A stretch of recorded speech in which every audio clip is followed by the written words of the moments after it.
Tukisoma katika Mathayo 19:26 inasema, Yesu akawaangalia, akawaambia, kwa wanadamu jambo hili haliwezekani, bali kwa Mungu yote yanawezekana. Ukisoma katika Marko 11:24 inasema, yoyote myaombayo kama mkiamini, aminini mtapewa. Ukisoma tena katika Marko 11:22 inasema, mwaminini Mungu tu.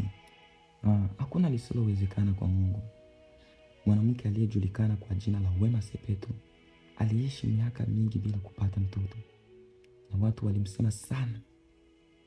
Wengi walimhukumu na kumkatisha tamaa, lakini Mungu alikuwa bado na mpango wake.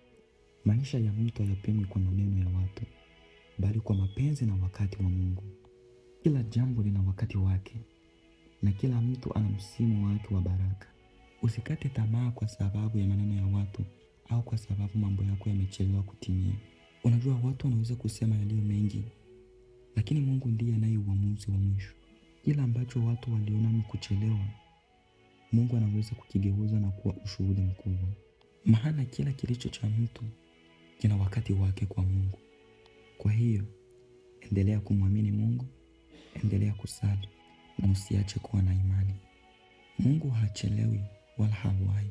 Maana Mungu hutenda kila jambo kwa wakati wake mkamilifu. Kwa maana kwa Mungu hakuna lisilowezekana.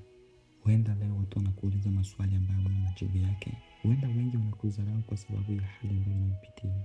Lakini usiruhusu maneno ya watu yakuondoe katika imani yako. Mungu hajawahi kushindwa na ahadi zake hazijawahi kuanguka. Usilie kwa sababu mambo yako yanachelewa, kwa sababu kuchelewa kwa Mungu si kukataa. Wakati mwingine Mungu kaa kimya, si kwa sababu amekusahau, bali kwa sababu anakuandalia jambo kubwa zaidi kuliko ulivyotarajia.